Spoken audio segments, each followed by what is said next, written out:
Okay, I'm not sure what happened there. It looks like it's now working, so that's cool. Could just be a massive delay or some problem with Twitch. Never mind, it appears to be working now. So on with the show. What I'm doing is implementing those missing methods. So that's cool. Thanks, Wari, for helping me to debug that. Okay, so this one, we have a bunch of life stages. So I just need to do boost for each life stages.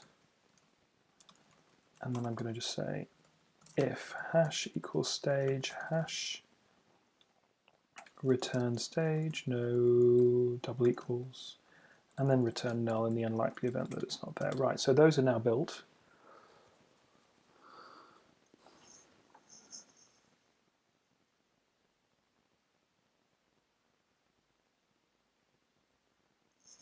So now hopefully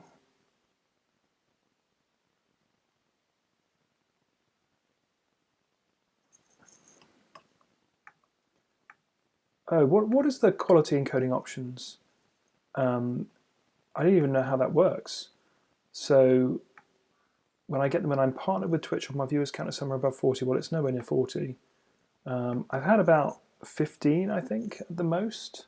I suppose maybe it's because of the fave followers I'm getting. Maybe someone's noticed my stream. I don't know. So what does that actually give me? Is that a good thing? I guess is what I'm asking. Okay, this is interesting. So yes, the operation points are different. The knife stage names are different. The operation points are different. I'm expecting that because they're not actually the same physical object. Yeah, so normally I get one quality. So does that mean that you guys get a better experience? So that presumably means it's transcoding on the fly into high, medium, or low, which is pretty cool. That's nice for you guys. So yeah, that's awesome. I don't know much about Twitch. To be honest, I've had my head down building the game. So, but that's kind of cool that they've given me that. Just looking it up now. Awesome. Good to know. Thanks, guys. Thank you for showing me some love. Maybe it's all the favorites. That's cool. So anyway, the operation is different. So I need to, let's see.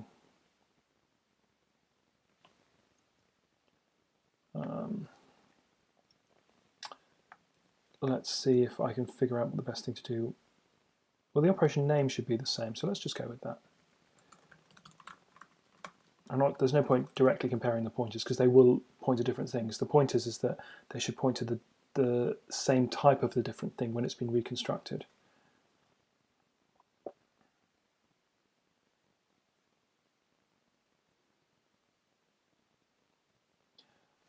Cool.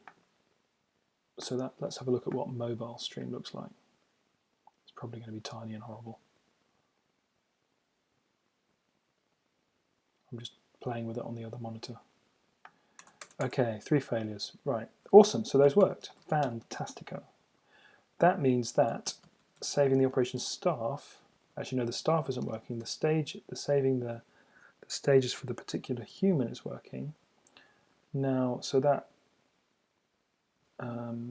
I also need to double check that it's saving it when there is no operation attached. That's quite important. So that I can do. So this isn't saving operation staff. This is saves chosen life stages. I also need to check to see whether or not it's saving the staff.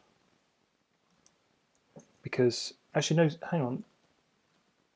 Yes, I do need to save the staff. That should really be in here, but I need to have them working for them as well here.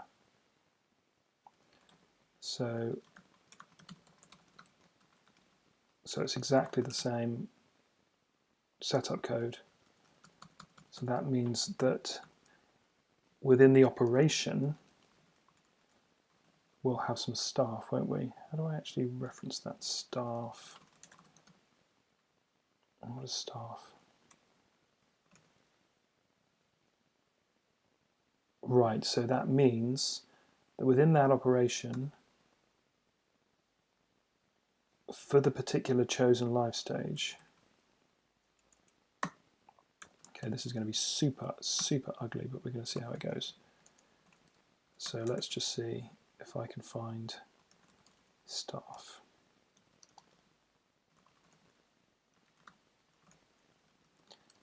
Okay, so old staff is going to be the human, the stage, the operation, the staff.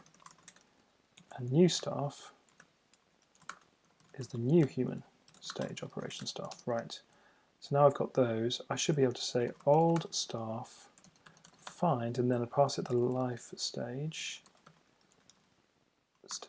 life stage. And that will be the second, will be a set containing my human. So, second begin,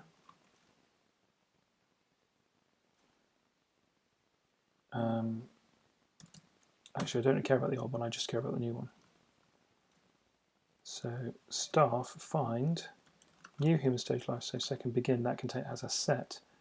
So the begin should be the human.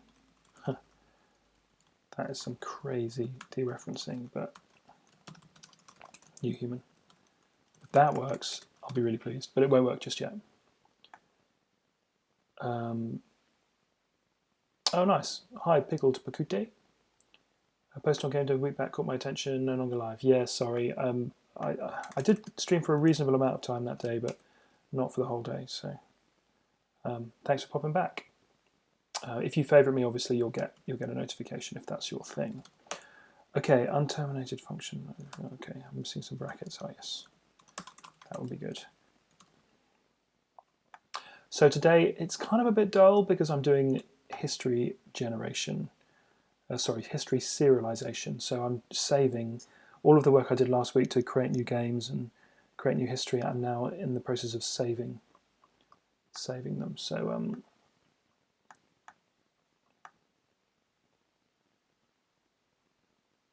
oh yeah, there's the mobile stream. I'm just having a look at what mobile looks like. Okay, mobile is completely unwatchable. Never mind. Apparently I've just got the new stream stuff, which is quite cool. Hey, hang on, did that work? How on earth did that work? How did that work? Oh, the reason I think that worked is because when I load the game again, I set the stage. When I set the life stage, that does chosen life stage joined. When that runs, it adds the person joined to the operation, which means that it adds the staff. Woohoo! That's worth a victory dance. Can I tell me about my GUI? Do you mean the in-game GUI or the programming that I'm doing? The screen that you're seeing here. Happy to talk about either of those. Right, so that works. Fantastic. That's worth a check-in. Yep. Nope. Yep. Yep. Yes. Yes. Yes. Yes. Yes. Yes. Yes. Yes. Yes. Yes. Yes. Yes. Oh, there's an extra space there. I'll figure that out in a minute. Yep. Yep. And that's having the operations in. So that means that, okay, edit this. I'm not going to include this in the check-in just for now. Cool. Now in operation type, there was just a slight typo, wasn't there? I had an extra space there. In-game. Editor is Vim. Yeah, that's fine. So I've been using Vim for several years. It's a really great editor, but you really do need to be good at it to really get the best out of it. It took me it took me 3 years to really get into it. Hello, Esquire 2 official or official. Nice to see you. I remember you from last time. If anyone's got any questions, very happy to answer them. That kind of thing. The in-game GUI is written using LibRocket, which basically gives you the ability to write HTML and CSS-like GUI description, and it will render it for you. To be honest, again, if I was doing it again, I would use probably import bits of Chromium to get a proper web GUI going, and probably the JavaScript VM too, to allow me to write stuff using JavaScript. So I'd probably make this game more than half a browser, if I'm honest. Yeah, LibRocket's fine. It does the job. And like I said before, this code base is 3 years old. I think I started with the GUI at least 2.5 years ago. So that works for me. It works. It does the job. Okay, so this is saving organizations and operations. So I think that's working now. The other thing I wanted to check was here. When there's no operation attached, we need to make sure that we're saving life stages. So let's grab a bunch of stuff. Not all of that though. So we want to grab the first history, make sure that they're born. That will give them a life stage. So if we do that, and we just check to make sure that as soon as we step the history once, they'll be born, which means that they should have a stage, which will be newborn. HTML, CSS, JavaScript game GUI sounds really good. Yeah, does to me too. I just think it's so much easier to work with because with the browser-based stuff, you get all of that built in because that's what they're designed. Basically, a website is just a GUI, isn't it? If you think about it, and often with no code at all behind it. So yeah, I just think that's the way to go.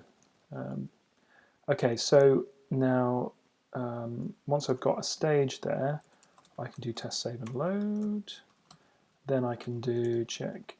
I could do with the new human. So let's just grab a couple of lines of that.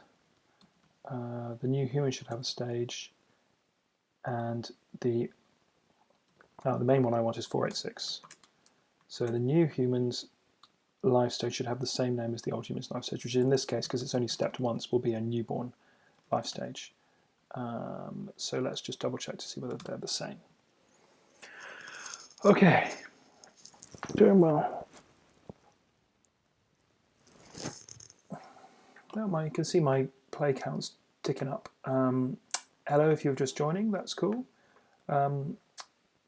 If you'd like to favourite the stream, you'll get a notification every time I go live, which might be a good thing for you. It'd be really great to know if this is your first time on the stream, where you are dialing in from, as it were, or where you're watching, and also just how you found out about the stream. That's unbelievably helpful to me, for me to try and figure out when I start live streaming, what time of day is a good time, and also just where to talk about the game more. Because if people are finding out about the game from a particular place, then I want to kind of sponsor that and just be part of that community, so that people can find out about it. Okay, so now we have, that's fantastic. So that worked. That just worked, which is brilliant. So actually, I am just going to commit that. No, I don't want that change. Yeah. Oh no, didn't want all of that. No. Edit. I don't commit. No, I didn't do that. I don't commit the unsaved tests. So now I'm just going to commit. Oh. Yeah, that's gone. What? Oh, idiot. There we go. Yeah. So I'm just going to make that part of the previous commit. Okay, when did I last push? 4 commits to go up. I'm just going to push those up to the server. That will build it. Just rebooted, haven't I? There we go. Which key is it? Cool. Good. Okay. Cool. Nice to see you. I've got a few people from that time zone. I think Finland, Poland, similar sort of time zone. Okay. Don't think I've got anyone from America unless you're. Are you dialing in from America? That would be pretty cool if you were coming in from the US, because it'd be like whatever time it would be there, 3, 4, 5 in the morning, something like that. Real night owls. Okay, so saving relationships. That's the next thing I want to look at. Let's see. New Zealand. Ah, yes, I remember. So it must be the evening for you. Probably around about 10, 11 at night, something like that. Maybe even midnight. Okay, so saving relationships. Now, you guys have all been so patient looking at code, so I'm going to show you the game for a minute. So this is just going through and generating some relationships. Now, the relationships that we want to save are all of this kind of stuff. So we've got Bradley Meany. We've got an unborn child here, beloved child of Bradley Meany and Flossie Meany. And as you keep moving forward, you can see that those relationships don't really change much when they're young, but they will change over time. So let's see. Not really changing for this character. She's very, very charming though, so that's probably why. She should be making friends pretty soon. No, we haven't got, there we go. Married someone. So you can see that Daniel Bardsley, she's married, which is very nice. So we need to save that, because if we now start the game, let's see. I have no idea how slow or how fast that's going to be. It's pretty smooth for me because I'm streaming on a less of a connection. It'd be interesting to know how jerky that is, whether or not that's streaming well for you, because I haven't actually really tried streaming the game. Oh, cool. Let's go and find those guys. So these are some of the characters in the game that chose the freelance trader job, and they literally have figured out what to trade, and they're off to do it. So that's Pedro Bardsley. It's probably a relative. But I don't have any of that stuff in the actual game yet.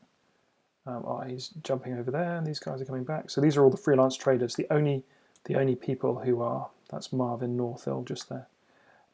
The only people who are active in the game so far are the freelance traders and some of the mechanics.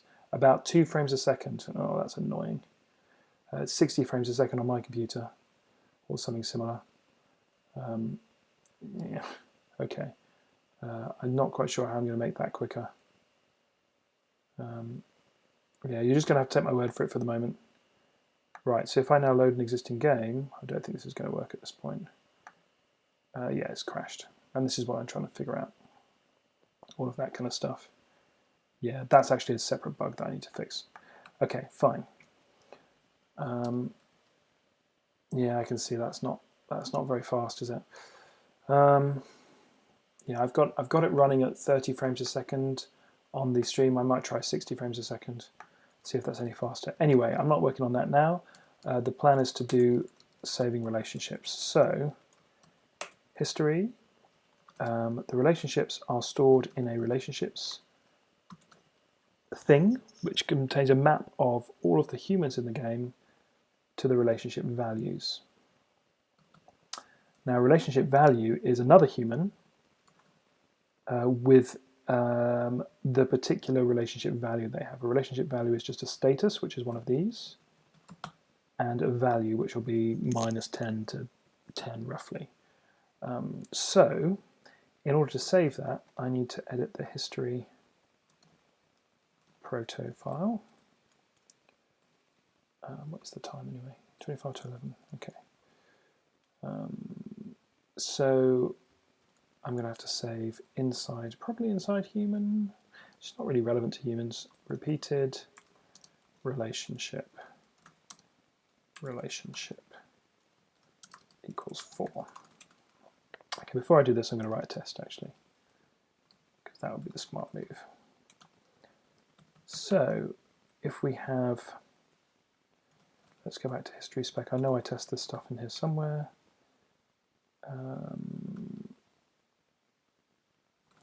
Yeah. So,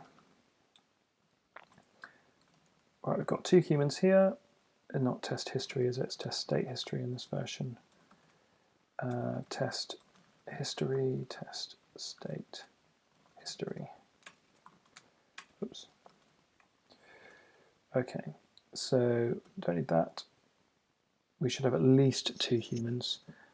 So if we have the first one and the back one, and then we don't need that because that's just another test, and then we can say, let's get them to be married. So that will marry them. Okay, now we just need to make sure that that's saved. So test, save and load, and then human, new human, test loaded history, humans front, and in fact, that doesn't need to be that weird dereferencing. Oops.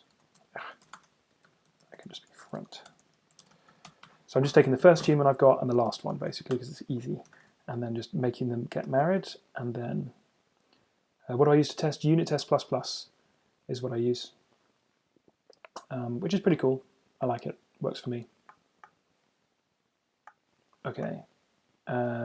Right. So if we save that and load it, we've now got the new human, and we should be able to check a couple of things about them. So where's the relationship stuff? Relationship target. So we should be able to say that's how you do it. So we should be able to say check equals, and we're going to need new spouse. Let's grab the spouse, and they should in theory be related. So new human relationship target. No, that's not right. It's test loaded history relationship target of new human, which is a reference spouse. And that should be equal to new spouse. Okay, let's try running that.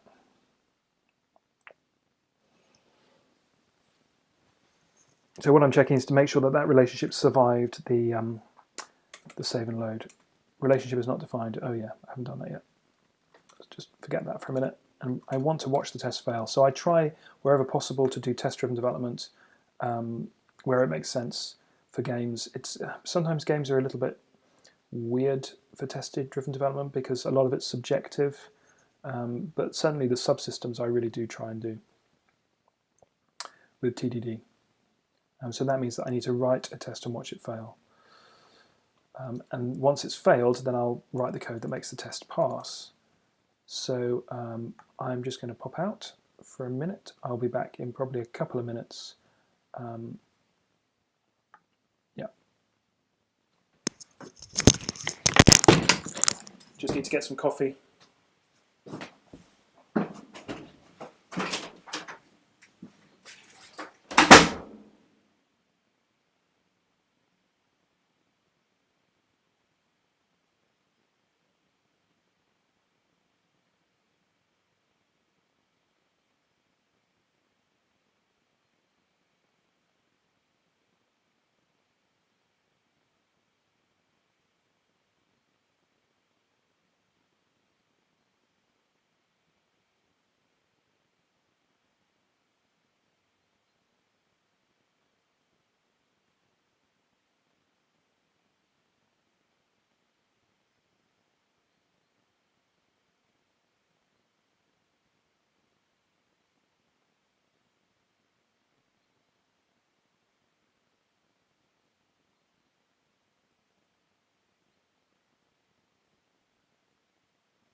Okay.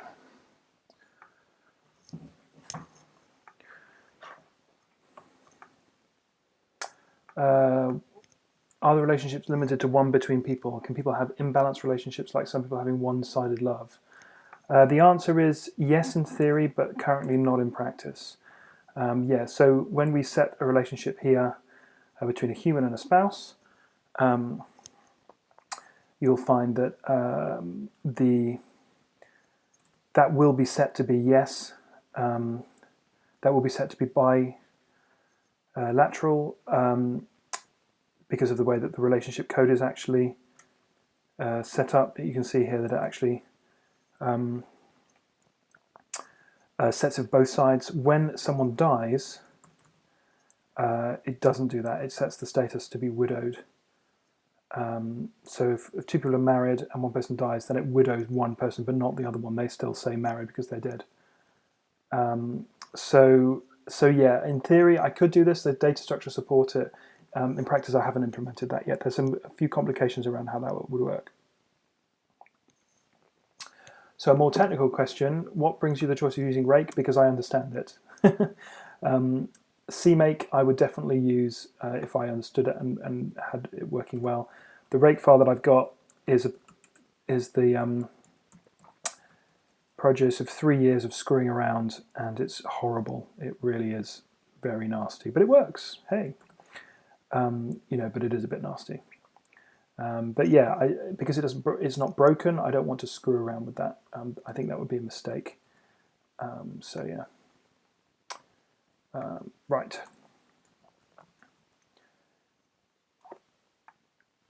So did that work? Yes. It would help if I actually created the test objects here. Should have done that first. Hopefully that won't take too long to rebuild. Let's just double check tweets.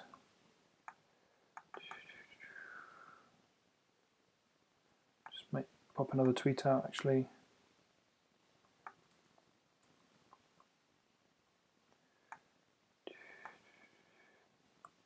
Okay, what's this? Yeah, no, obviously I didn't mean to do that.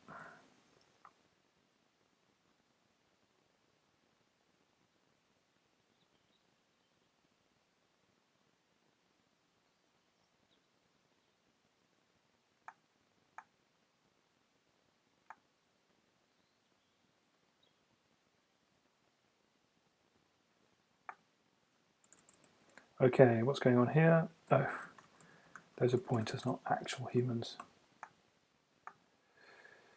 Well, no, Rake isn't that bad. It's not that it's bad, chicken skill. It's more that, what can I say about it? It's just a bit icky. It's a bit slow, to be honest.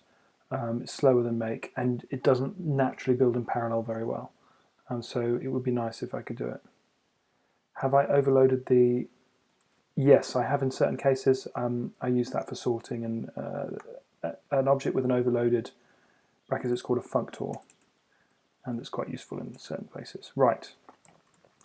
This is what I'm expecting. So I've got a new spouse, but there is no, currently in the new game, there is no spouse for this particular human. So it's not the spouse I was expecting. So that's exactly what I'm expecting to happen because I haven't written the code yet. So if I go back to history proto, put that relationship thing back there. Let's just pop relationship, pop proto, and just create a new message for this. No, don't do that. Delete all of that. Grab a few things here. So we need message relationship. Now, what do we need to store in a relationship? Let's go back to the original code. Right, so we need to store the human is the source. Obviously not like that. Optional human64 human source ID, or human source ID and human target ID, and then we need the status, which can just be an int32. I don't really care about it being anything else, and then the value of that relationship. So status is for things like these things. Parent, sibling, spouse, seeing, widow, divorce. So it tells you the class of relationship.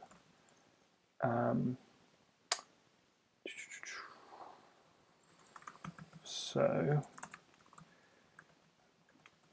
advanced C++. Yeah, I'm not sure we'll see huge amounts of advanced usage of C++ here. I'm not a massive C++ fan, but you will get some.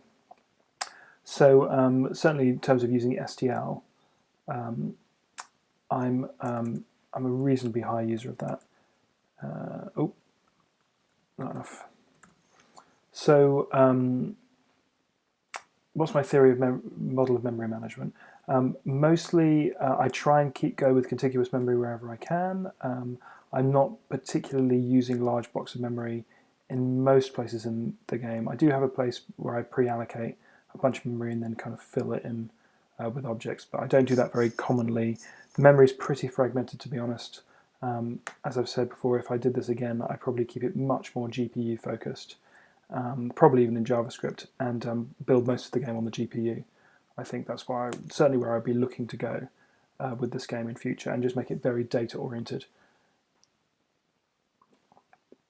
I feel like my massive mug of coffee. These are awesome. Great advertising from Sports Direct, because they are just the biggest mugs, and you're not going to throw them away. They're so useful. I just got sent this through the post. It's brilliant. Right, so that isn't going to do anything because it's not actually saving that. All we're doing is we're now have a representation for the relationships. So when we have the human, or actually probably in the history because it's entirely separate from humans, save. So let's do the saving first. So we save the humans, we save the histories, and we save the operations. So let's then save relationships. Now, I've forgotten how we... No, not there. Right, so history, relationships, value type. So this is boost for each. You could use shared pointers and that kind of thing. No, I'm not using unique pointers. Shared pointers, no, I'm not. All my pointer handling is manual. That's because I'm old school and hardcore. What can I say? No, it's not. It's not something that when I first started roasting this game, I decided to get a game out rather than do a whole bunch of stuff that I wasn't aware of. I used to work in AAA games about 10, 15 years ago. So I used to write PC games. I used to work in London doing that. And I worked on a game called Republic Revolution, which I'm credited for. And I worked on a game called Evil Genius by a company called Elixir Studios. And it was fun. It was a lot of fun. And Evil Genius especially was loads of fun to work on. But unfortunately, I wasn't credited for that because I left the company before the game was complete. But I do have some code in there, so that's quite cool. Okay, so let's see.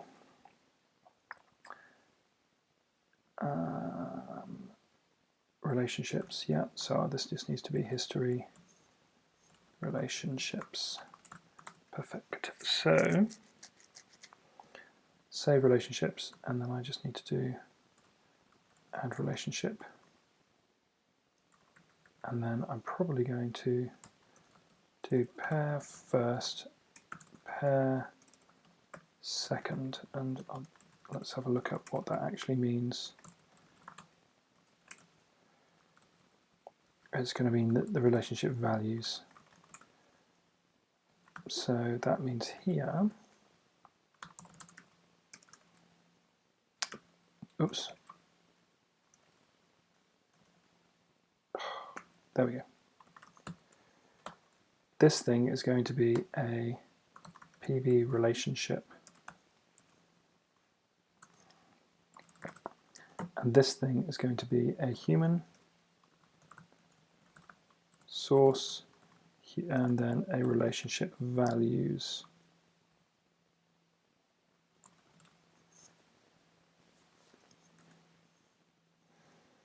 Not sure I want to do it like this. I'm not gonna inline this. I'm just gonna do it here. Okay, so if we've got that, we should have a human const source equals pair first. And then we should have, and I'm going to do relationship values, value type const values, pair second. So we have an inner loop there, not of course source. And then human const target equals values first. And then relationship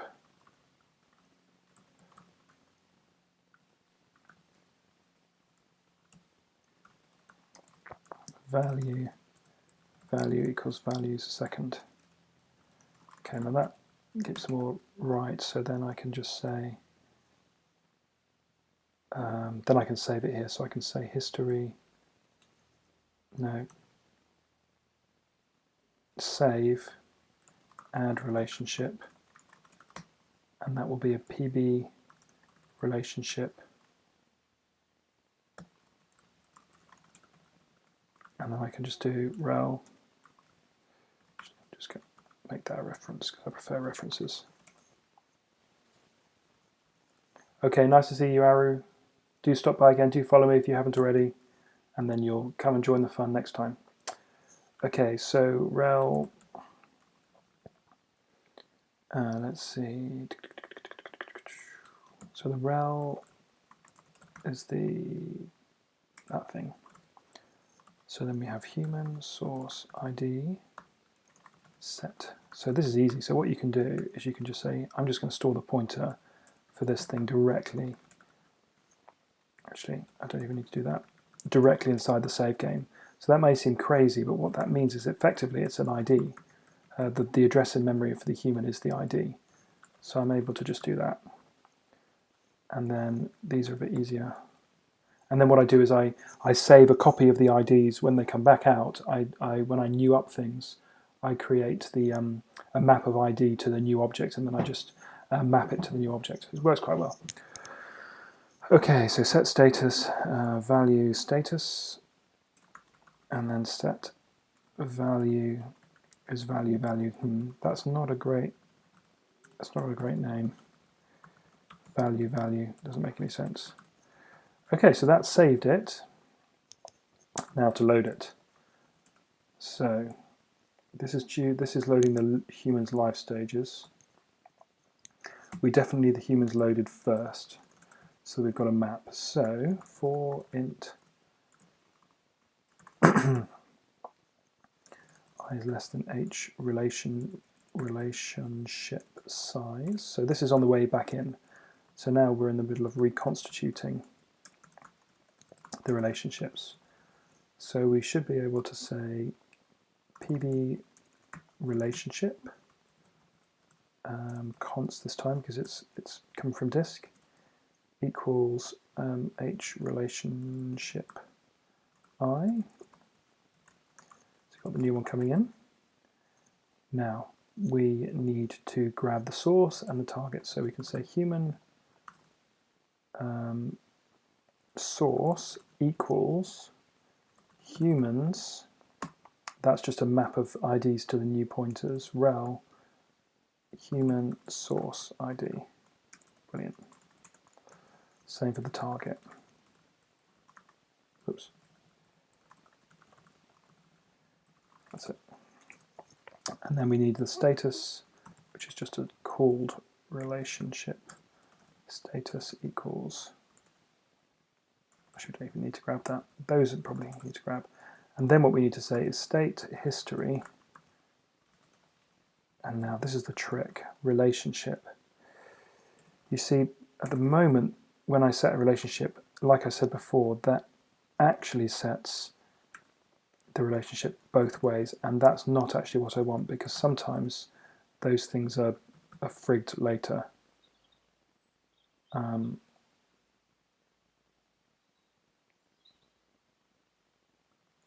So probably what I want, something that's quite similar to this, but it's not quite the same.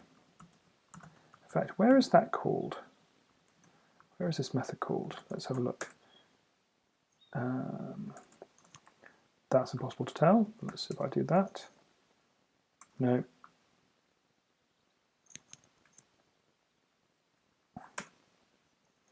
Okay. There. Yeah, quite a lot of places. Actually, no, not that many. What I think I'm going to do is I'm going to change this slightly to, instead of it being both ways, which I'm not sure is the right thing, I'm just going to set it so that everywhere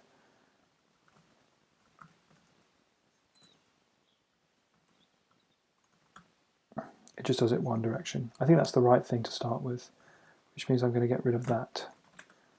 That means that everywhere that I call relationship, not there, this is easy because I can then say source, target, rel, status, rel value. That's done. That's the game loading done. But in these places where I set this, I'm going to have to say, I'm going to have to now make those reciprocal. Because I've taken out that thing, these now need to be the other way around. Switch status isn't necessary in this case because it's just a friend, but it's when you have parent and children, you need to switch the status. Okay, this one here, again, it's exactly the same. So chosen, just unrolling that really. And I will use switch status here, just in case, because it could be anything. That's the friendship modifier. This one is, what's this in? Oh, evolve existing relationships. Yes, this is important. This is where relationships grow and change over time naturally. People sometimes get closer, sometimes they get further apart. Okay, so that's done. This one, oh, okay, yeah. This one I don't even need to switch status really. I can just say mother, baby, child. And this one again, father, baby, child.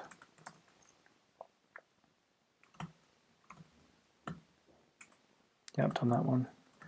That might be the only places in which I think that's it. Yeah, that's the only places, close that, in which I need the reciprocity,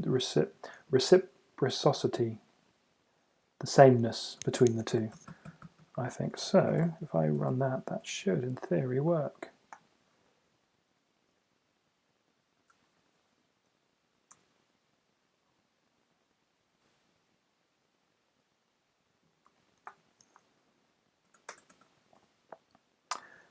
Right, cannot initialize a power to a soul relationship. Yeah, that's because I need to cast it. That's fine.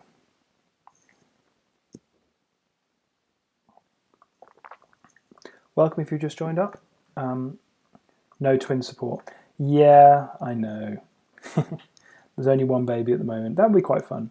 At the moment, actually, there's no reference at all to siblings, and in fact, I quite like to add that, so I might just do that next. Oh yeah. Let's change that note. Oh yeah, where does switch status come from? Oh, it's going to be somewhere.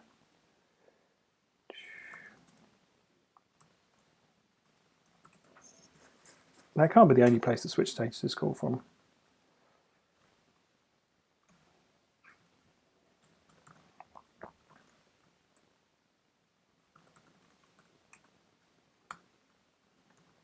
Where does switch status come from?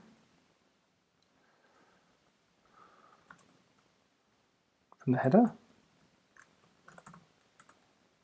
Oh.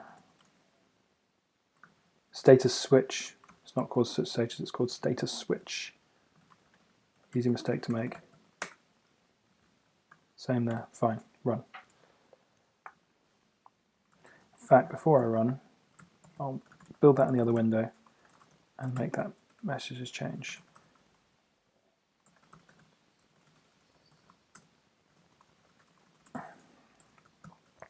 I really want to do sibling relationship support. That would be kind of fun.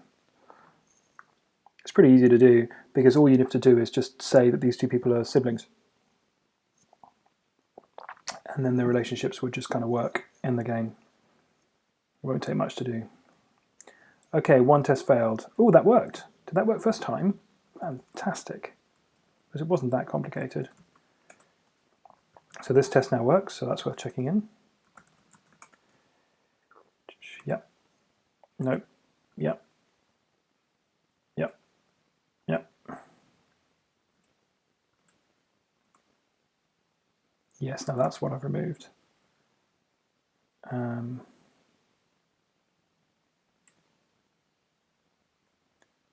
Edit that and remove the final test, which will take a little bit of doing. Add source proto, relationship proto, yeah. What am I not checking in? It should just be a couple of bits just to print out, and then, yeah, that, fine. Okay. I might, now you've mentioned it, pick up Bakute, I might just add in the save relationship stuff. So the sibling stuff, because that'll be fun to do. Need a break from serialization. So where we have the mother and father, where's that make baby? Yep, so it's really, really quite simple to do this because you can just say, do I need, it should just be a question of saying relationship in the history.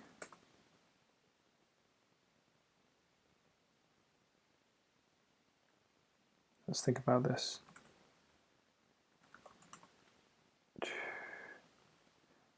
Relationships for, yeah, no, it's not that. The relationship target just gives us the first one. It's not quite what I want. Dependent family 4 isn't right. No, it's not that one. It's not that one. Right, so basically it's the mother's relationships and the father's relationships.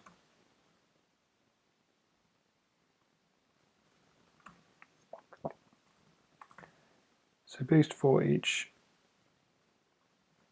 so all the relationships for the mother.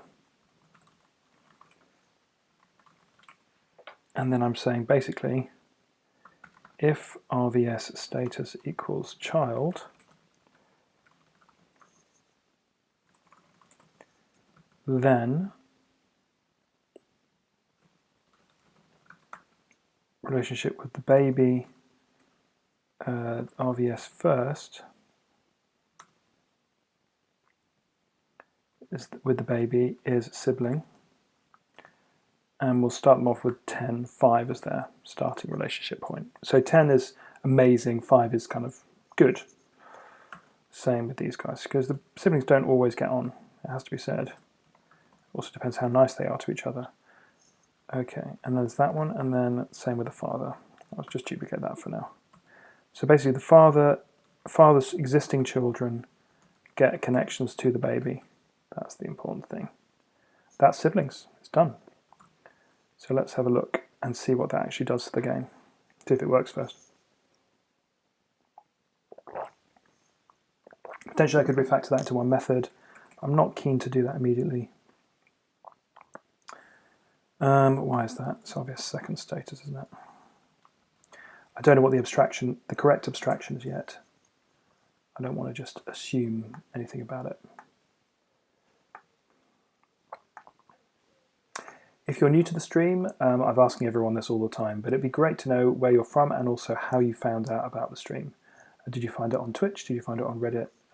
If you haven't told me already, I'd love to know. Thank you very much.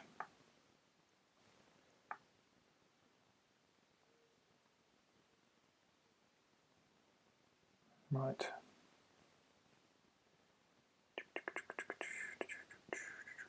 Right, so let's have a look.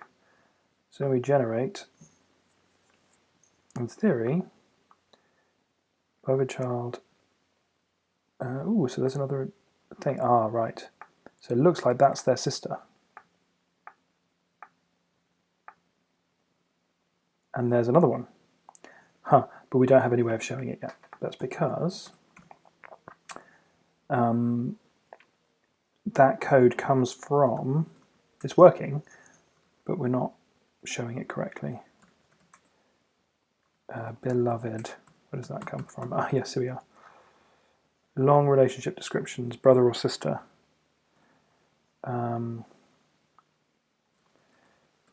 So it's the same as parents, really. Estranged from sibling.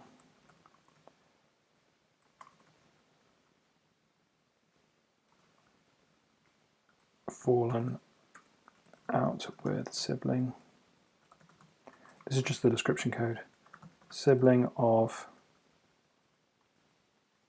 delete those two. Sibling of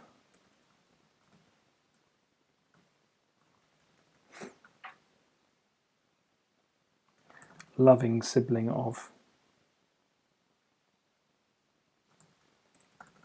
It's not brilliant, but it'll do to start with. Oh, nice, cool. It seems to be a lot of people follow the programming game on Twitch. I'm really glad I added that because it helps people find the stream. Yeah, and a bunch of people from New Zealand too, which is pretty awesome. So you are very welcome. We've got a couple of people here from New Zealand. Okay, so let's build that again. Let's hope we get some siblings this time. Sibling of Meanie and Stephen Meanie. Ooh, Carla Meanie. We're now siblings of ourselves. Yes, that's not quite what I was going for.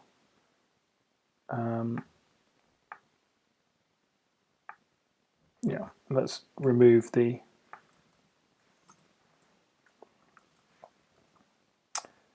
Yeah, it's probably worth removing it. And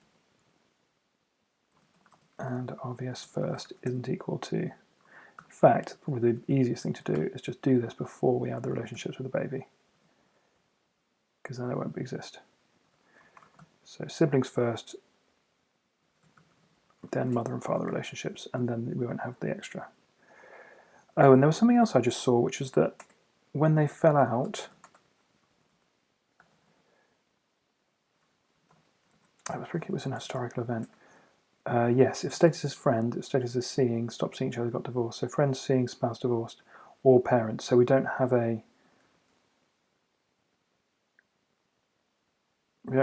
enough sibling information here yet.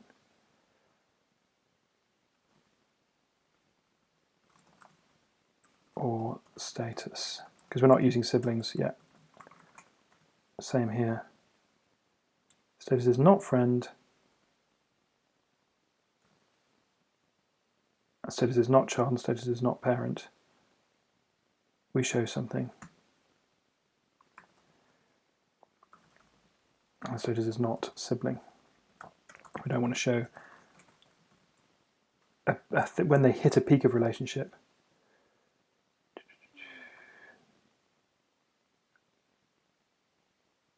Yeah, I see your point about inferring relationships.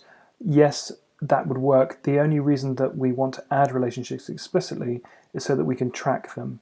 So what the game does is it runs through all of the relationships that the person has and basically moves them up or down depending on what happens, and this is what I'm working on at the moment. So I do get your point. I hear what you're saying. We don't have any kind of inference for cousins and things like that. I think probably I will put some inference in for things like cousins anyway, so that you can see how you're related to certain people, but I'll only add explicit relationships for kind of immediate family that are then tracked by the game. Right, so we have friend, friend, friend. Make a friend, yeah, I don't need that. Just making sure that I've got the right descriptions in there, yeah. But I hear what you're saying. The problem is that we do need to track certain state about relationships, some relationships, and the question is how far do you take that really? I suppose you could have a random value that shows whether or not you know your cousins, but that can be quite tricky. At the moment we say you definitely know your parents and you definitely know your siblings. I didn't have any definitely know your siblings before. But whether or not you are cousins or not will affect, should be something that's displayed, but not necessarily something we keep this track of the state of, if that makes sense. It shouldn't necessarily be on your friends list. Okay. Cool, so let's see if there are any other children, not at the moment. Let's see if we can hopefully get another child. There we go, loving sibling of Donald, an infant R. So we're 9, Beth McDermott, and there's Donald R, brother, so that's really good. So we just go through the process. Let's just make sure that it works for other people. So Steve Woodcock, yeah, he has 3 siblings, a sibling of Atherton. That's probably because his mother's remarried. Yeah. Oh no, she died. Oh, how sad.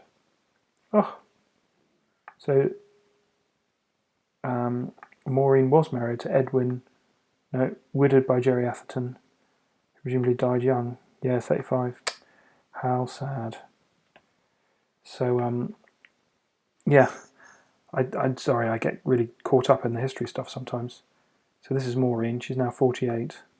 She was widowed by Jerry, and then she had she married a guy called Edwin Woodcock, who obviously is making her happy, and had Steve Woodcock, or was just about to have Steve Woodcock, which is awesome. Cool. Cool, so that's working. Siblings are working. I'm going to check that in.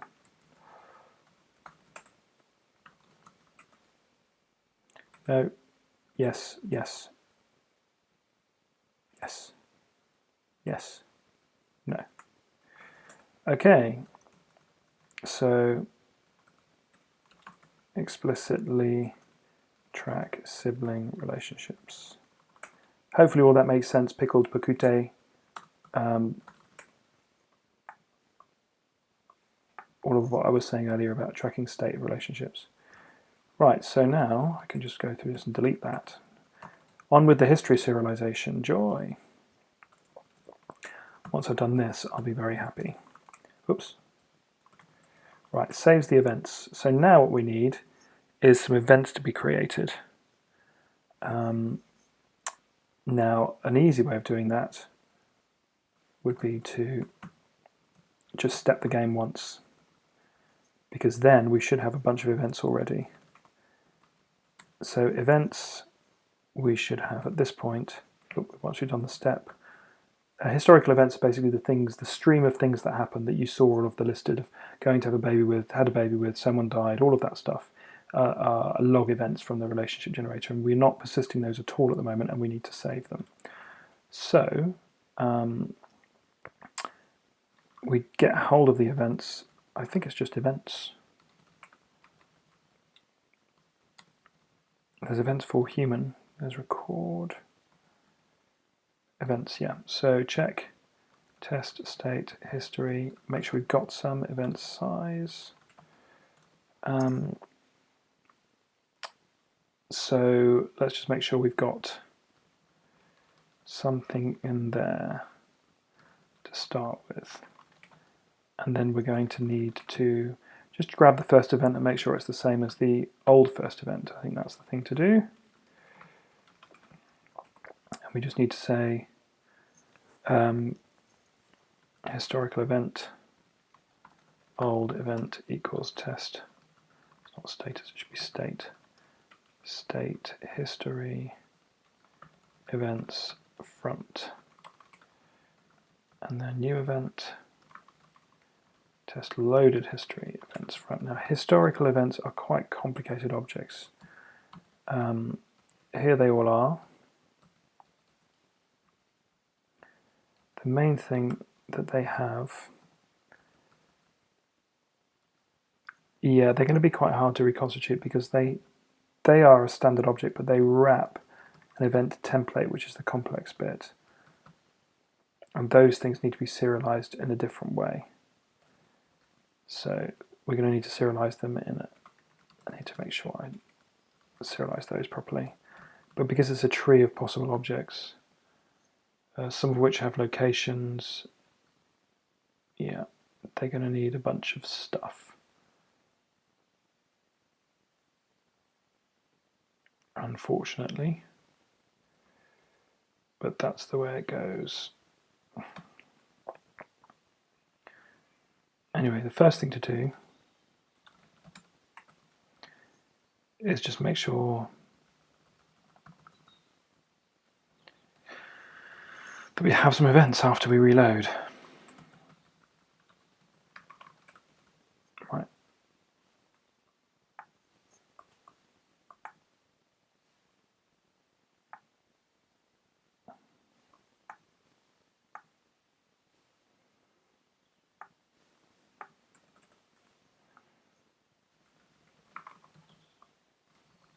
Same here.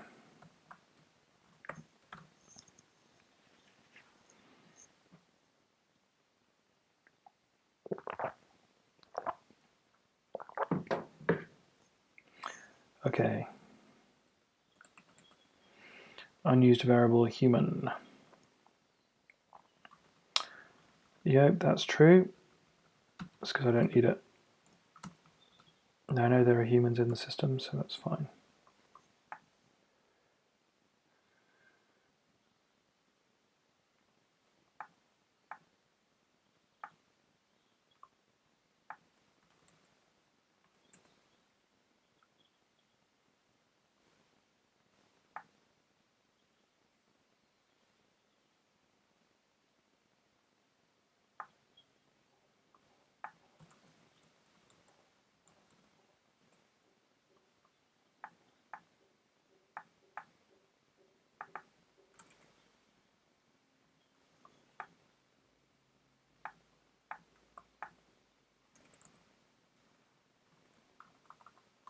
Sorry, I'm just in the middle of doing something.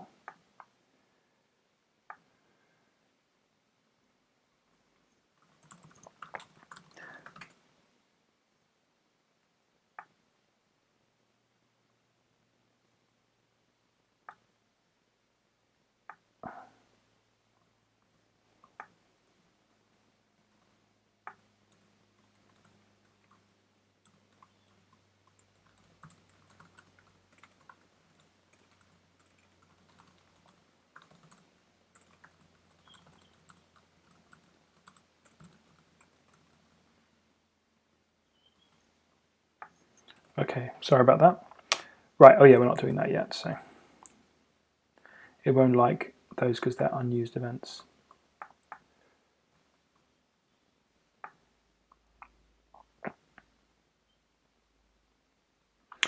If you like the stream and you're into it, please do favorite it. That would be awesome. Then you'll get a little notification.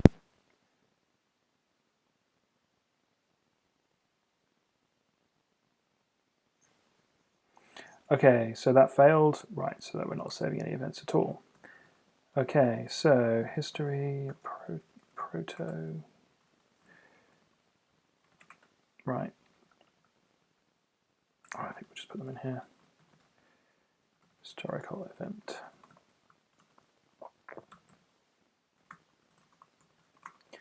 Okay, so what do we need for historical events? Okay, roles. Role, that's a whole nother thing. Repeated role equals 1. We need the operation. So optional uint64 operation ID. Interesting, so we have to load these last. Oh yeah, we need optional uint32 year, so the year that the event happened, and the event template. So optional event template equals 4. Is that everything? I think it is. So actually these things are going to be easy to do. The historical events, it's the event template that's the tricky bit. Okay. Oh, big message, let's see.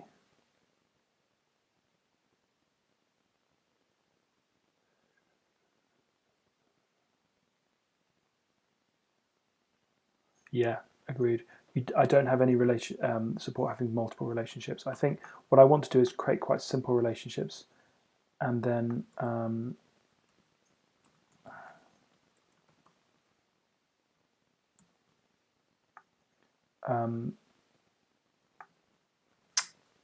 yeah, I think it's better to go that way. Simple relationships interacting in interesting ways.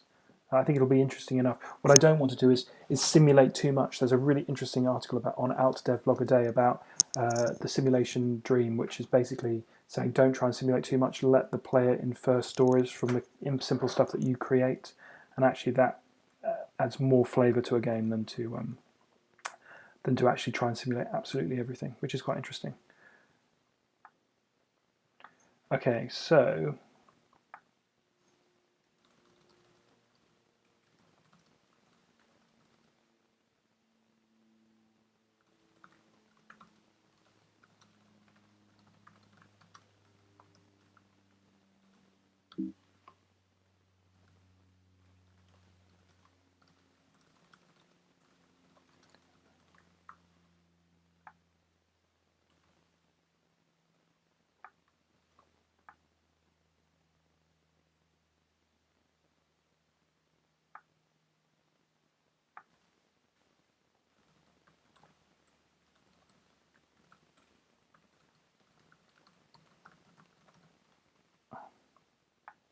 okay, sorry, just clearing messages. Okay. Right, so, yeah, I've got to do all of this. Okay, fine. So, we do the stuff that's easy to start with. So, game, saver. We've done the relationships. So, let's do boost for each historical event in history events, and then basically just create a new one. So pb historical event equals save. Oh, I should actually save some of these, shouldn't I? Repeated historical event 5. Add event. Once I've got one of those, I can then say event. Oh, we can't call it event. We can't call it save either. E. I know that's awful. Let's go with that. E, and then I need to set operation ID. That's quite easy because I can just say long event operation. E set year. That's also easy because it's just event year.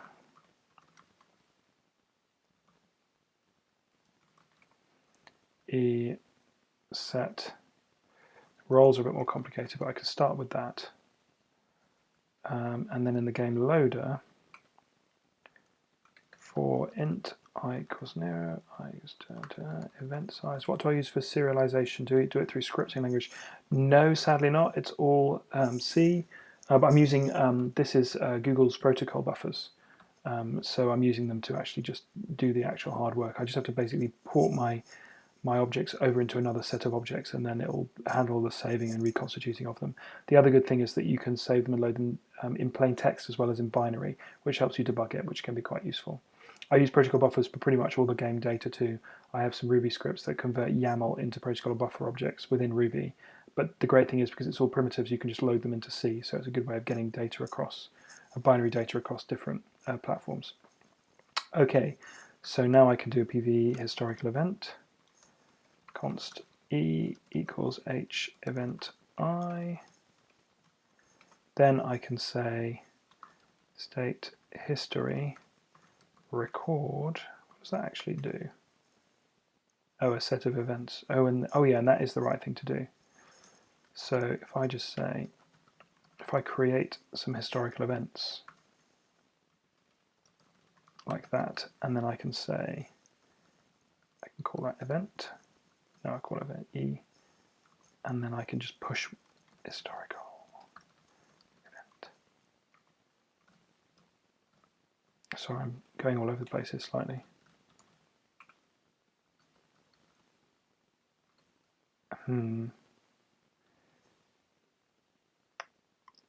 Event, new historical event. This will be E year, and then E event template. I need a template. Okay, I'm going to make that null just for the moment. And then if E operation. Where's operation set? That must be a way of setting it. Yeah, there it is. ID. Then I can say event operation. So I can set the operation in by doing operations e operation ID. Oops. No, that, yeah.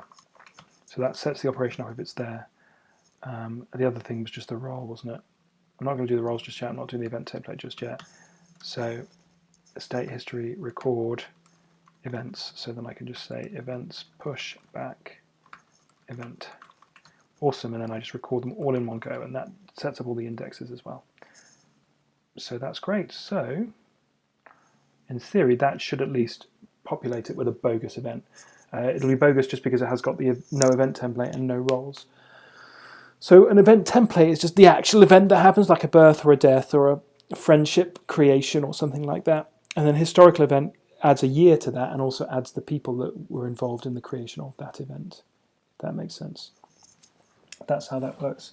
I'm always open to questions. Please do keep asking if you would like to. That is always fine.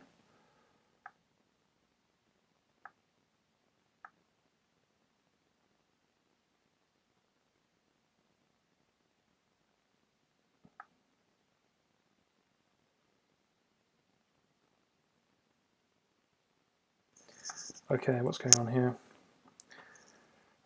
Is a pointer. Oh, that's because this is an E. Oh, hang on. No, it's not.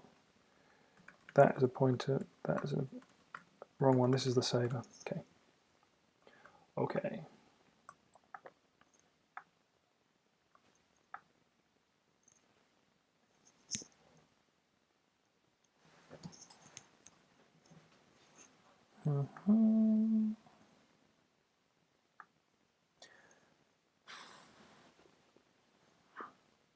Yeah, that's why I've actually tried to avoid Boost. Boost is kind of cool. I do use it in certain places. There you can see the serialization of some of the cargo stuff. I do use it, but I am trying to avoid it because it just kills my build time. And with games, you've got to have a quick build time. It really, really helps you to do the right thing.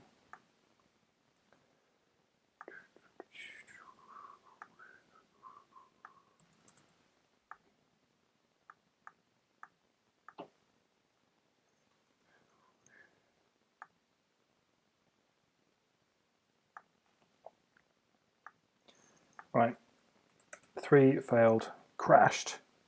Oh, interesting. That caused the saving and loading to crash everywhere, which is kind of annoying. I wonder why it crashed. Let's just run the debugger.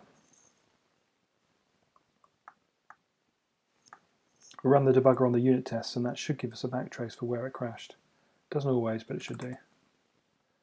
Just finish loading it.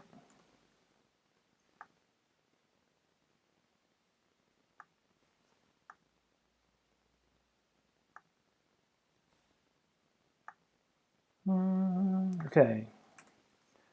Right, guide, because it's trying to do a hash. And I reckon, yeah, I know why this is. I know why this is, because historical event is trying to do a hash, and that returns template hash. But template, currently in the game loader, is nil. Not helpful. Yeah. So we are going to need to figure out the template stuff before we do anything. Okay, so these are all of our different templated events, the things that can happen. Normally what I do for these kinds of things is I've got an event template here, just put that on the other side. Right, so what are all the different possible types? I think we've got an event category, event type, yeah, so we can use that to decide what the event type is. So uint32 event type, where are we? Template. What is that actually defined? Here it is. Okay, so uint32 optional uint32 type Now we'll use that, that's just an enum, so we can use that to decide actually what we need to save or not. The hash just comes from the type. The category we'll need to save as well. That just shows what colour the event is in actually. Is it blue, green, red, that kind of thing. Is it a good thing, a bad thing, or a relationship thing, or just general information, that kind of thing. Those don't need saving, so now we've got optional uint64 father ID. So basically we have to, these are all the things that might be there based on what type it is. We might need to save a location, and we have this is a location reference. And we might need to save a gender.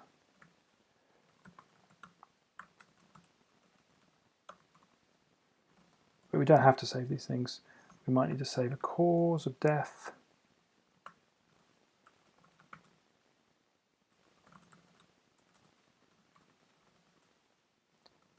This is the human died.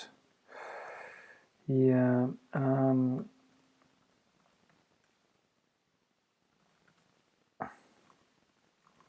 They've got a relationship value here. Let's think about this.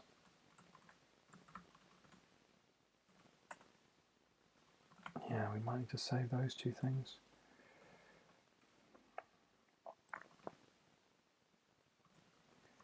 Let's just keep them entirely separate for the moment.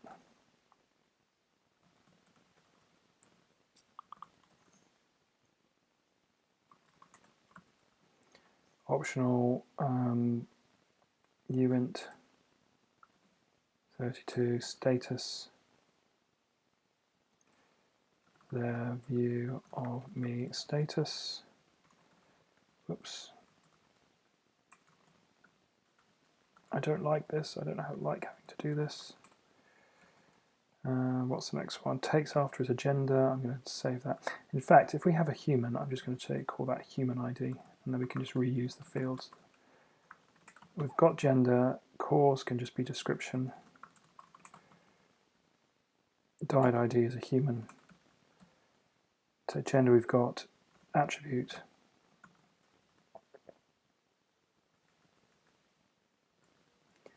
Three, 4, 5, 6, that can be 7, that can be 8, that can be 9.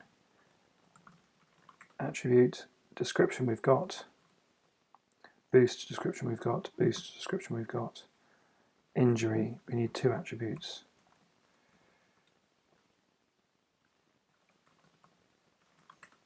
Description we've got.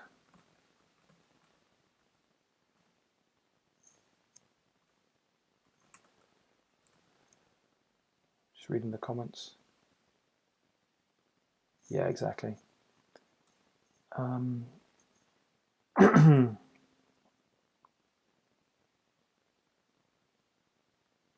Yeah, I just find I'm keeping boost out of most of my files now. It just seems to work better. Description, we might have an operation in here. No, it's just uint64, isn't it? Okay, what else do we might have? We've got human, other, and relationship status. We've got status, we've got the other human. We've got the other human there, we've got the other human there. Location, we've got duration.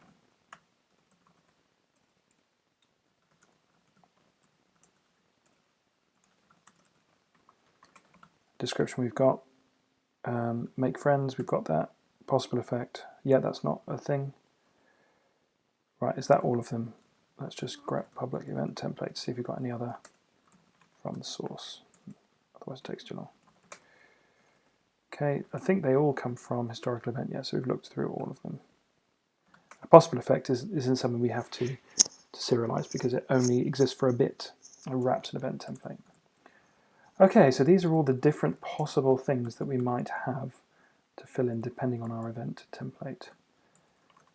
I am probably going to ask, I don't normally do this, but I think I might ask the events to serialize themselves.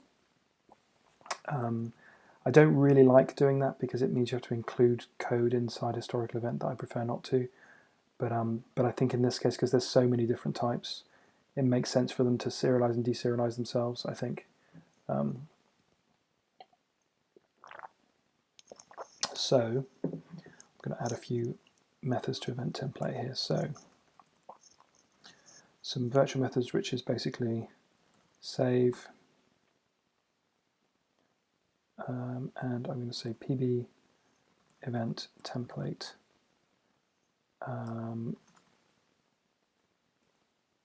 target. Make that pure virtual, and it can be const because we're not going to be changing the object when we save it. So I don't really like that because it means I have to do this. It means I have to do this.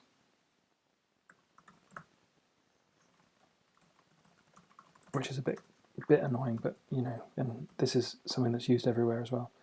But you know, these must. So right, so I've now got a save object somewhere here. So that means that all of these also need a save.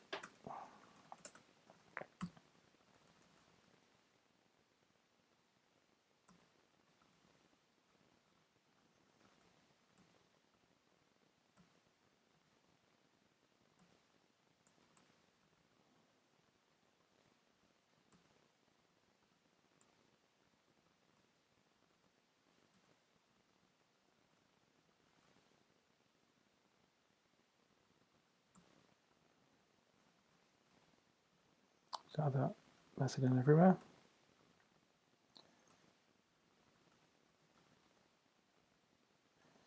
This is a very good reason for not having big event hierarchies or big hierarchy objects. It's the classic way of doing OO coding, but I think it's wrong. It's just the wrong thing to do. But this is how I did it, so this is how it's going. Okay, so first one, let's put these all at the bottom.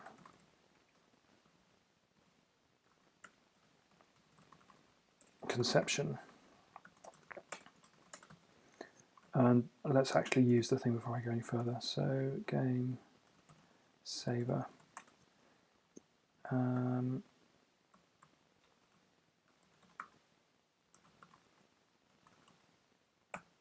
That'll get me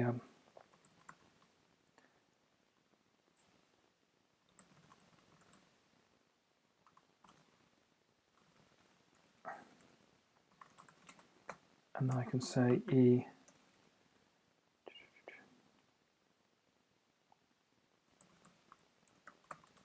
I can say and event save template like that, and then inside my historical event object, which is here, I can do a void save pb event template templar const.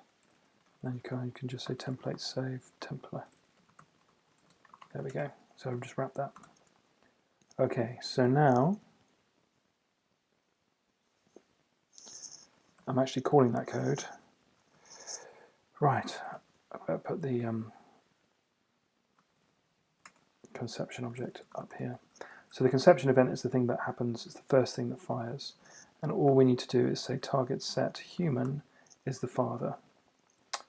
So that is easy enough to do. The long father. Done. Next one is birth save. This one has a location, so we need to do save location.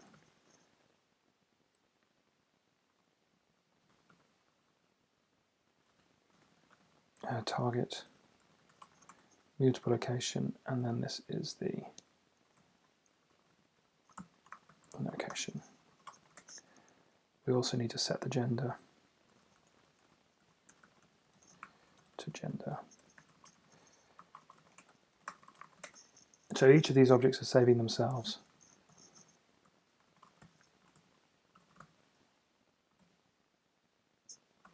Before I go much further, I'm actually just going to compile this, just to make sure I've got all my plumbing correct before I go through and add a whole bunch of methods that are wrong. Once I've done that, the loading should be just a reverse of this process. Right, location reference seems to be defined somewhere else. That's because it is.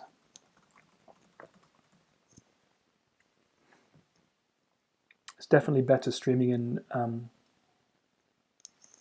480p. I'm definitely benefiting from that.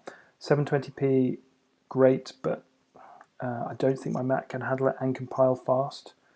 So sorry, it's a little bit blurrier than perhaps it was before, but hopefully it's all good.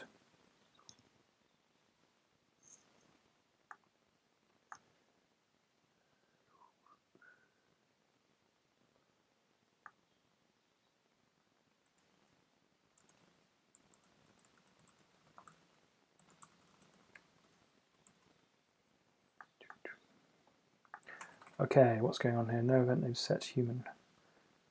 Let me set human ID, that's why. Save location. Oh no. That method exists only in GameSaver. This is a problem.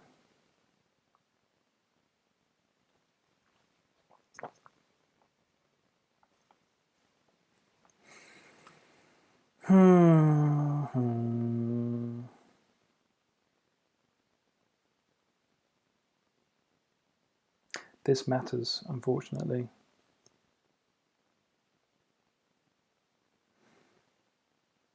They're never going to be in the system ID. They're never going to be in a space location when they give birth. So that should be fine. Never say never, but hopefully not. I don't want to import that utility function. I don't want to have to make that a general thing. Most of my code is actually inside GameSaver. Oh, that's obviously target. Rather than scattered throughout the code base. And I think this is probably still the right thing to do. Maybe. Maybe not. I might regret this.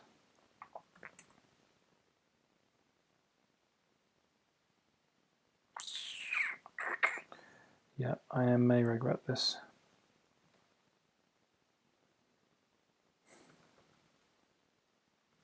Yeah, I'm going to regret this.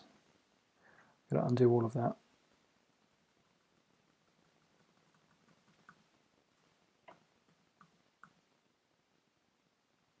It's the wrong thing. Which means these are wrong. Which means that all my code needs to go in here. Let's find it. So this is where I'm saving the events. There's the event template. And what I can do here is I can say save event template. Templar.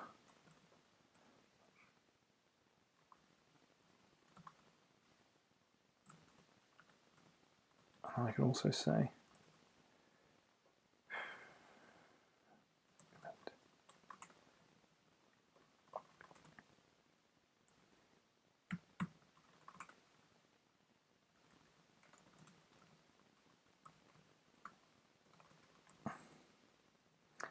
yeah, I think it's right to put it in here. Historical event, const reference event. Okay.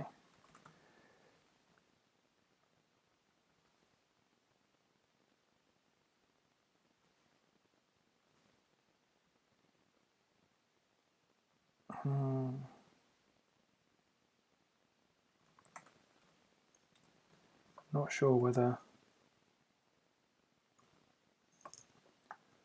Not sure.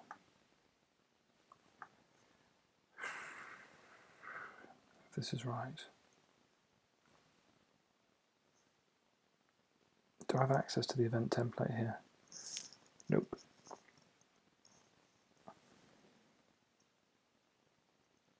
I'm going to have to gain access to it.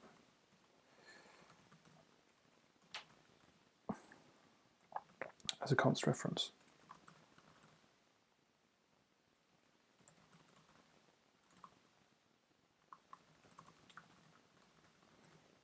That's okay. And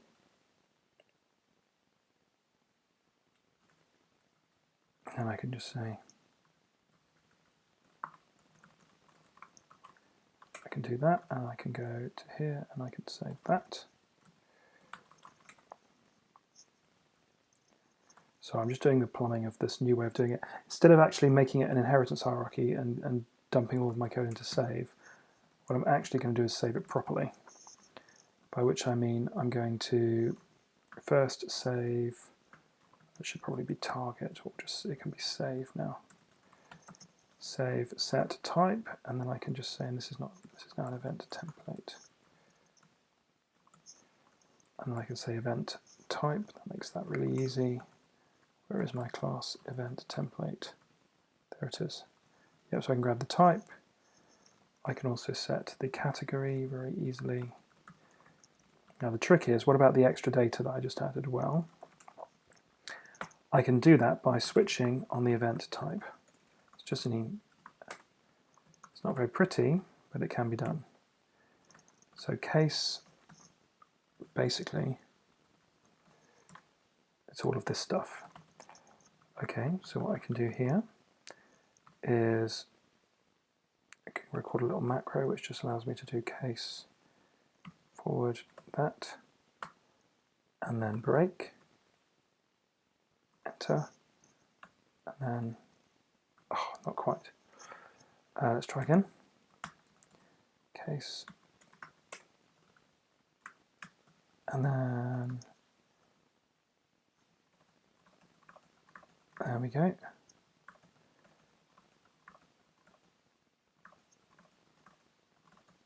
Cool. So this is all of the different types that we can have, and then I can just save the right thing.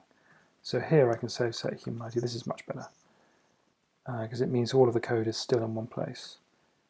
The only problem is that I don't have access to the internal members. But you know what? I don't care. I do not care. So you didn't want to include gamesaver.h in historical event. No, I don't want to muddy my nice clean event objects with serialization code. I want to keep it all separate. That makes this a little bit trickier, but you know, it's actually better, I think. So that basically means that if I have a conception object, this code is going to be a little bit nastier because I'm going to have to do things like this. I'm going to have to actually access this stuff from the outside. Yes, I could use friend. To be honest, I don't like using it, and partly because I'm in a bare function as well. And I could put friend save event template. I prefer to actually make this stuff accessible and then cast it. Now you may hate this,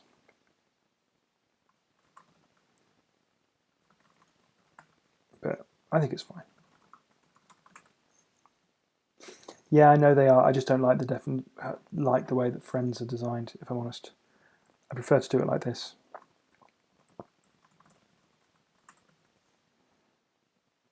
Now I can do save location.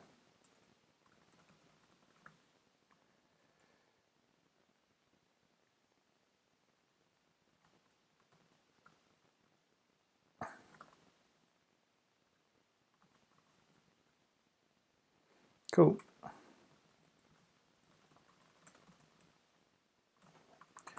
Okay. And then, yeah, I mean, you may disagree, but this works for me.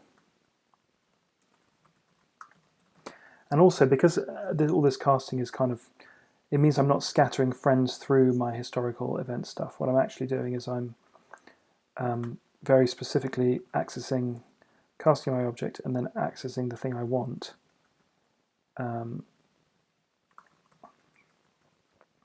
That means I can screw around with the internals if I want to, and not have friend objects cluttering that stuff up. Gender. Whoops! Whoa, that was not expected. I don't mind making these accessible. That's fine. Cool. So those are those two done. And then I've got to go through and change this one, description 4. And then this will be string const reference cause const return cause, and then here I can do save set description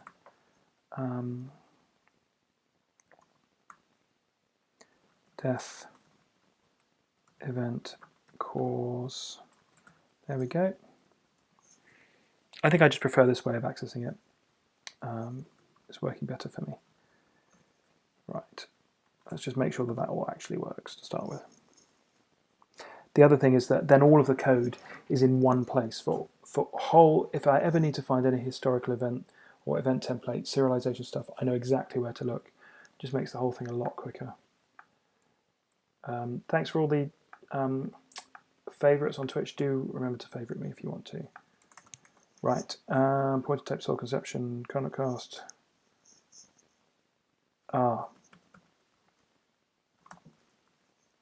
Yeah.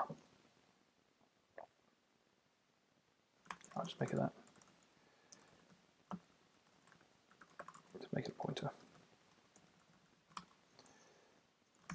No, that one. That one.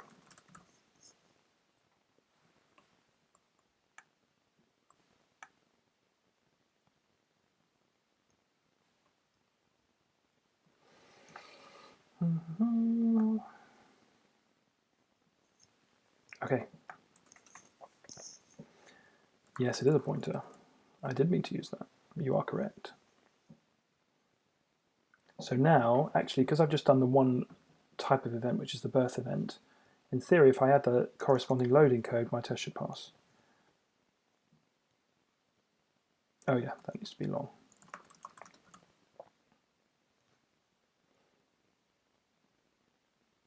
Sure, okay, fair enough. Gaining insights on how other people program. Yeah, it is interesting. That's what I do as well. I'm also interested in watching other people programming different languages and platforms too. No matching function for call to save location. Or why not? That's because that needs to be a dereference. Yeah, I find it really interesting to see how other people do it.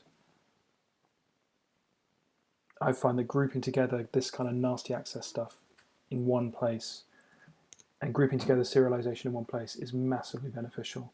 Otherwise, it's scattered all the way through your code, and that's just rubbish. Well, I should probably post in the daily thread on game dev. That'd be a good thing to do. Let's just pop that down here while it's compiling.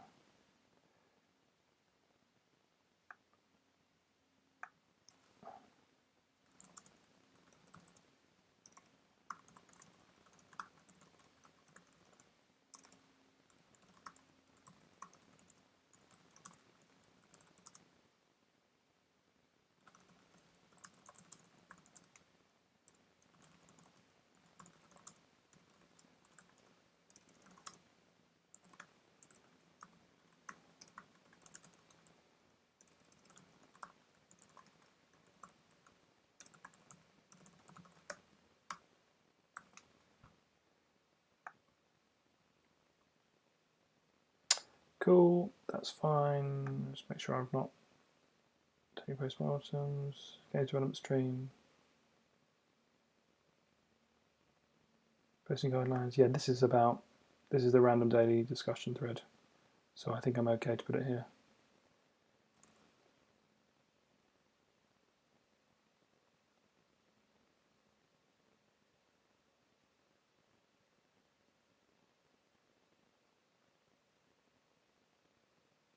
Yeah, that's fine. Haven't broken the rules, that's the important thing. Okay, so this isn't working because I still haven't actually reconstituted this, which I need to do. So in the corresponding loading code, where I've got the historical events, right, I'm not doing the right thing here. So this is going to be the new event template. PB event template.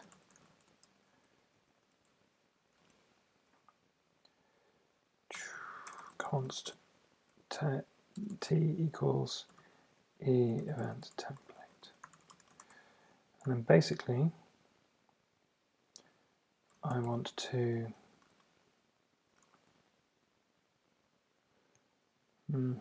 I need to say event template,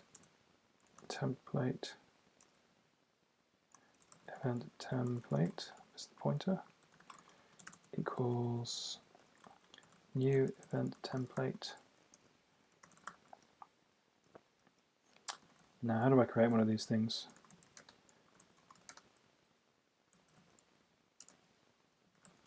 I think, oops. Here it is. Oh, it depends on the thing. Of course it does. Depends on the thing. So I can't do that yet. I need to do switch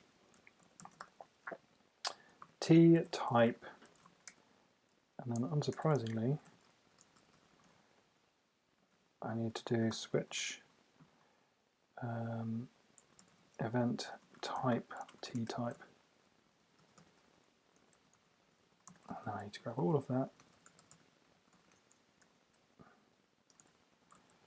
Apart from that one.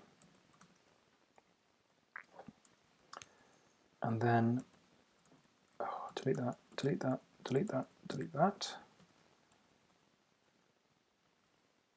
And then instead of doing that,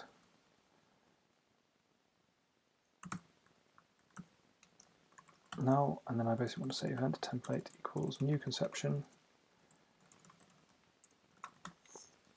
And then this is father, so this will be humans T human ID. Brilliant. So that should now figure out the father one. Let's do a couple more. Let's do the birth. Event template equals new birth, and this has a location and a gender. So the gender is easy. The location, can't remember how to find the location out. It's in the human. There's one in the human. Load physical location. I think that's how it's done. No, it's find location.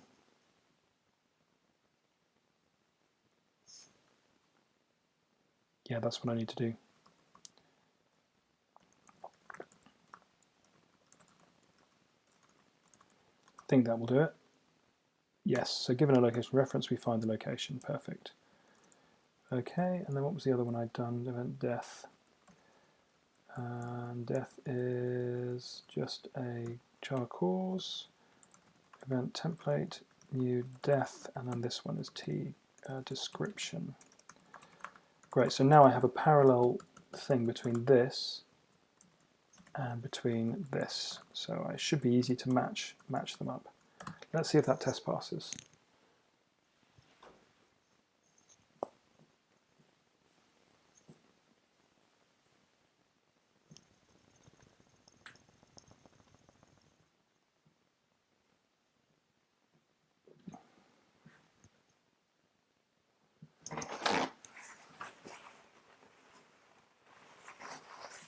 Okay, I didn't even compile. Did I mean event template? Yes, you're right, I did mean that. The other errors. It's not a function file, yeah, that's fine. So verse. Oh, I just need to cast that. It's just an int at the moment.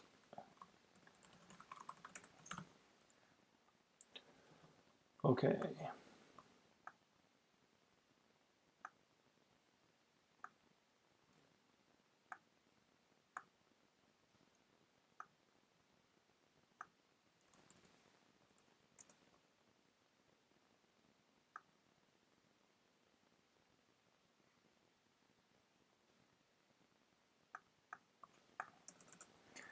Right, no matching, that's because that's a string and it's probably the wrong type of string. It'll come in as a, it needs to come as a C string. There's a lot of this kind of stuff with C++, just kind of fiddling around getting the types right, which is actually really annoying.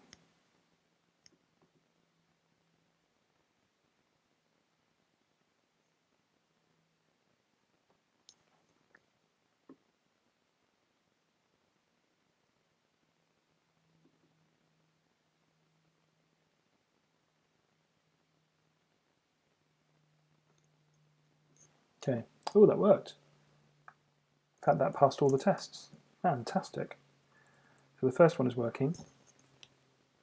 But what does the test actually look like? Yeah. Well, that's no good. So we need to check the two events are the same. So let's just double check all of these ones. Let's see.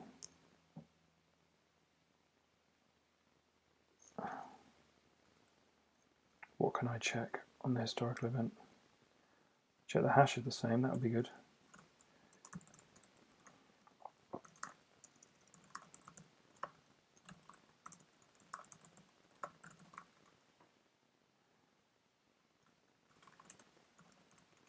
Type should definitely be the same, as should the category. In fact, the best way of checking it is to run a description. String, stream, new description, and an old description, and then do new event description, new description. Same with old.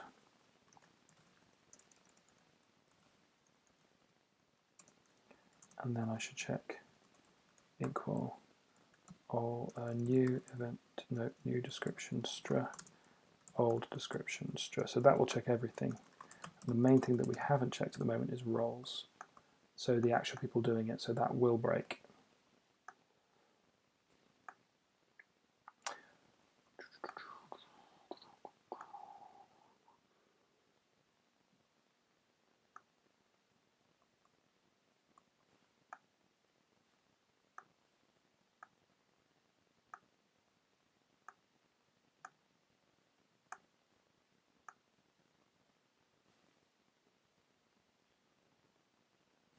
Okay. Right now it crashes, and I'm guessing it will crash somewhere in here because it won't have any roles. Okay, so let's get the role stuff done. That's the game loader. Let's go to the saver. So that's how we save the event type. We now need to save the roles. So historical event, roles. I don't know if we actually output the roles anywhere.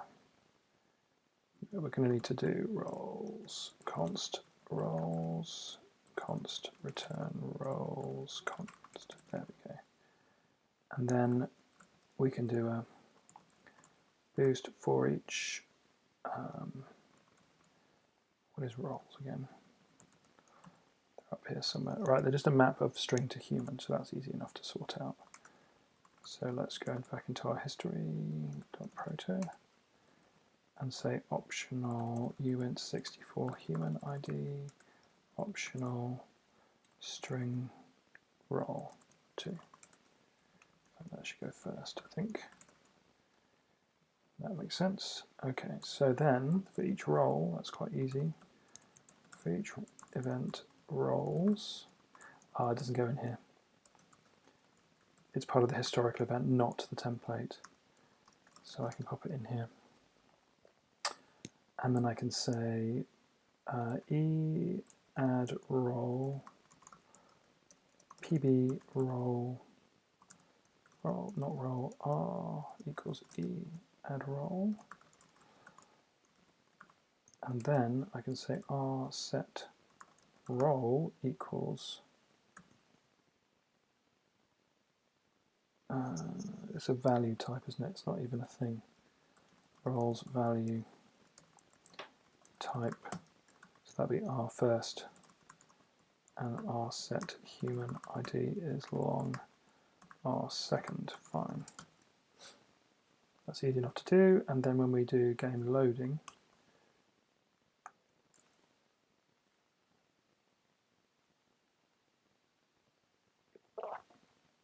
yeah, interesting points about C++ pickled Pekute.